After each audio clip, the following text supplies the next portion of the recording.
What's going on, guys? Jorge Contreras here, and welcome. I'm going to talk about my 7-step process to hiring somebody to clean your Airbnbs. Before we go into those steps, we need to talk about why it's important to find someone to clean it. Here's the thing.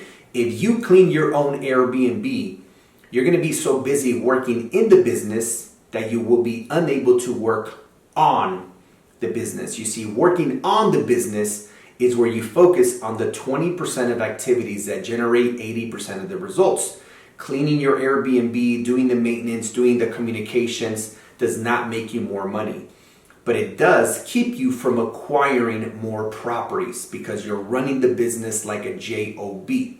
So instead of cleaning it, you should be looking at your next acquisition, at the next property. That is how you grow a business. The first thing I want to talk about is, where do you hire somebody to clean your Airbnbs? So I want to go over a couple of different options that I've used over the last 5 years since starting my Airbnb business and building a $2 million a year short-term rental business. The first place that I like to look at is Yelp. Obviously, Yelp is a great option because we are living in the social proof economy. And if a person has, 28 4.9 star reviews on Yelp and they all think it's great, it's probably because they're great. Ultimately, you're going to find out for yourself, but it's a great way to get the ball rolling. The second way that I like to look for people to clean my properties is through social media, right? A lot of your friends and family likely follow you. Hopefully they follow you on social media. And so if you were to post something on Instagram or Facebook and say something like, hey guys, I'm looking for somebody that cleans houses in Dallas, Texas, in San Diego, California, in Miami, in LA. Maybe some of your friends and family know someone who cleans offices or cleans houses. Maybe someone that cleans their house periodically. So I've used social media to hire cleaning crews before. Okay, so those are some great options. The other opportunity is to just pick up the phone or send a text message to friends and family and then personally ask them. Okay, this is how I have found people to clean my Airbnbs. The second part is, how much do I pay them? So I have a formula that typically works like this. $25 base and then $25 per bedroom, bathroom, or living space. So for example, if it is a 3-bedroom and 2-bathroom home, right? That's 3 bedrooms, 2 bathrooms, plus a living space. 6 times 25 is $150. Now, this is going to vary. Like if you live somewhere in the Midwest versus in a big city like LA or Miami, those prices are going to vary. But it is a great base that you can use to kind of gauge. The other thing that you can do is find similar properties on Airbnb comparable to yours and look at what they're charging. And if you find that there's 4 properties charging anywhere between $150 and $200, then you know that you need to be within that range, because you don't want to be higher than everybody else. If anything, you want to start a little bit less as you build your reviews. And once you have like 4 or 5 star reviews, then you can start bringing it up higher. The third thing I want to go over is the W-9 form.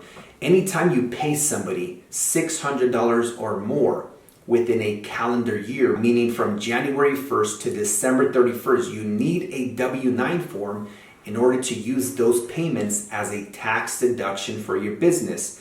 If you don't have them sign a W-9 form, you will pay taxes on the money you paid your cleaning crew.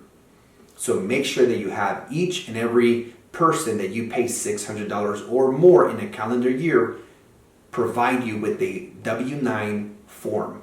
The next thing that I want to go over is that in order to automate the cleaning, you need to share the calendar with your cleaning crew. It just means that you're going to add the cleaning person as a co-host on your Airbnb profile so that they can see when to clean and when not to clean. You do not want to be communicating the calendar schedule because it's a very inefficient task. It's super tedious, but it's important that they know when to clean. So all you need to do is give them access to the calendar and they would see whatever you would see. The next step, and this is super important, your cleaning crew must be available on the weekends and on the holidays, meaning 7 days a week. I once was this close to hiring somebody to clean one of my units, and at the very end of the conversation, she said, "Jorge, I do not work on Sundays." And I respect that, but obviously that would not be a great fit because guess what? I have checkouts on Sundays sometimes, and I need somebody that can work 7 days a week, 365 days of the year, including weekends, holidays, weekdays, and everything. So make sure that you go over that responsibility and what the schedule could look like. The next part is they must be available to be your runner. I call this a runner because every once in a while your guest may need something, and guess what? It's either going to be you or your cleaning crew or someone else that you send. And part of the automation process is to remove yourself from anything that requires you from having to be there in person. So anything that requires somebody physically, you want to delegate. So if your guest needs some more towels to shower or they ran out of, fill in the blank, your cleaning crew will be responsible for going and taking care of these things. The final thing, when I was hiring one of my cleaning crews about 3 years ago, I said, Maria, do you have kids? And she was like, yeah. I said, you love your kids? She's like, yeah. I said, good. I said, I want you to treat this property like if it was your kid. Anything the property or the guest needs, you are there 100% with undivided attention. I want you to really take on this role like a manager. So anything and everything that the property, the guest, the neighbors need, you're going to be responsible, and it's part of your scope of work in taking on this opportunity. So again, this removes me from having to physically be at the properties. With that being said, guys, that is my 7-step process for hiring somebody to clean my Airbnbs. There are some links down in the description down below where you can follow me on Instagram, where I post every single day. And you can also download my free ebook to gain more insight on starting your Airbnb.